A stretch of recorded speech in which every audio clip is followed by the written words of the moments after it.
Idanandati, Pechanandati. Whosoever is happy here and now would be happy hereafter. And Idatappati, Pechatappati. Whosoever suffers here and now would suffer hereafter.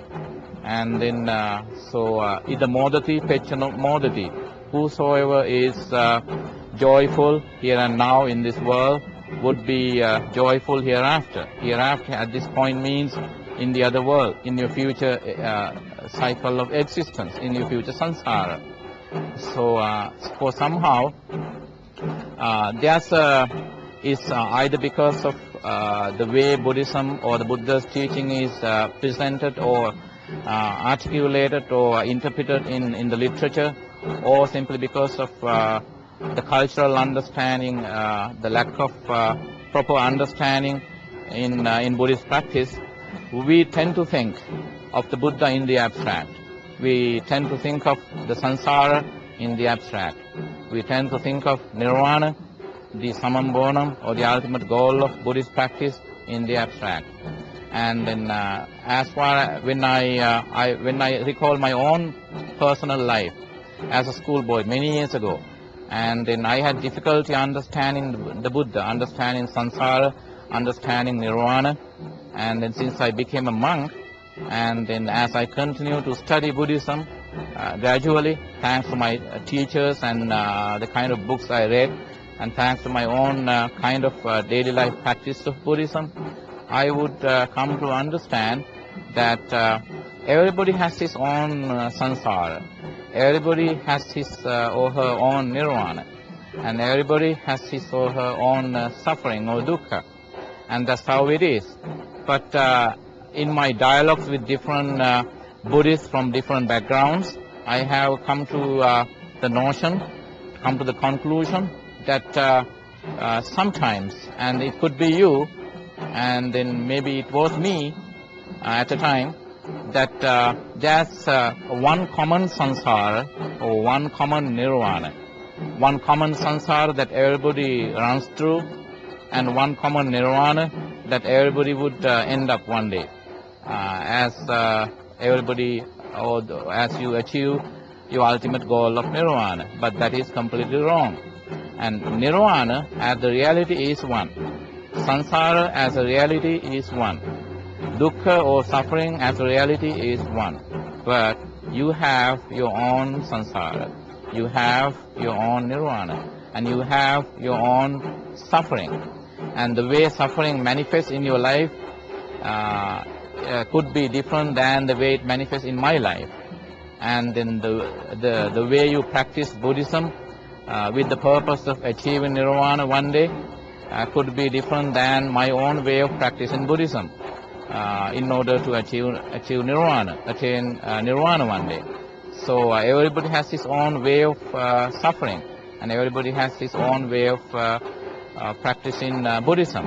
And as far as today's theme is concerned, you could have your own way of seeing the Buddha, and that's the whole point that we are trying to make during this dialogue today. So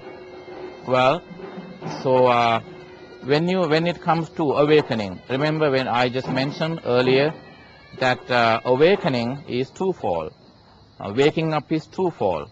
And then Siddhartha woke up from his average human persona, so that he became the Buddha. He transformed his person into Buddha, so that he became Buddha. His Siddhartha disappeared as Buddha appeared. So it is a matter of transformation.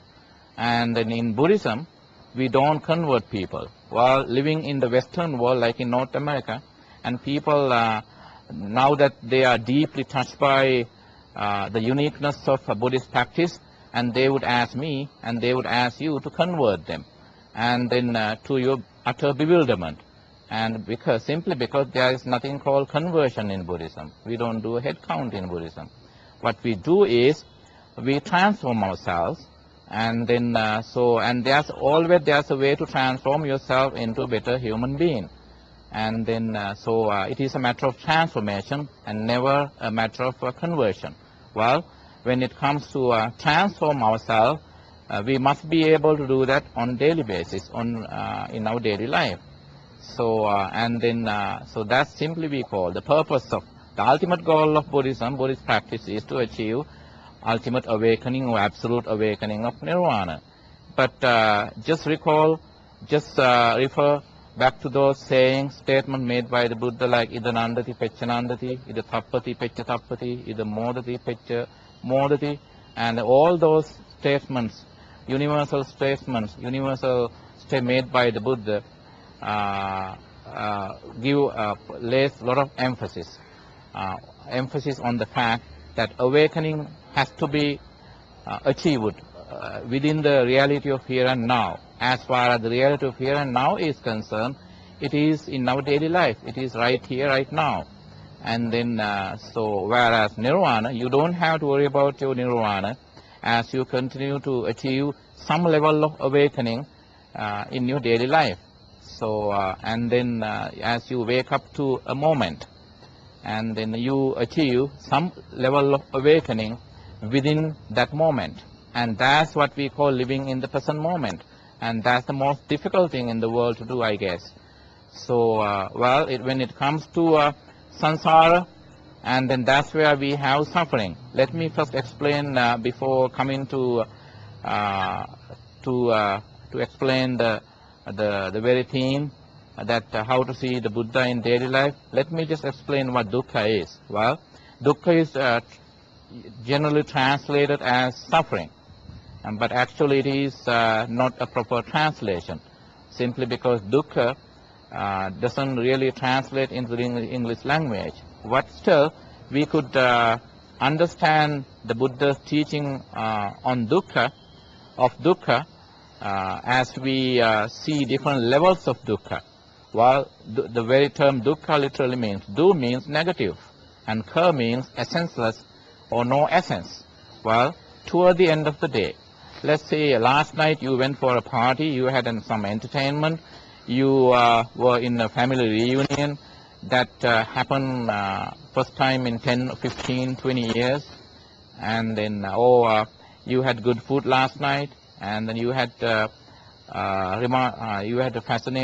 something fascinating this morning, and then your daily basis you enjoy different kind of food, and probably you could be a millionaire, you could be a rich business person, you could be a billionaire, and then still, whatever the walks of life that you come from, whatever the things that you enjoy in your worldly life, still, toward the end of the day, you find something missing from your life. Well, we have happened to talk to different kind of people, among whom are business people, rich people.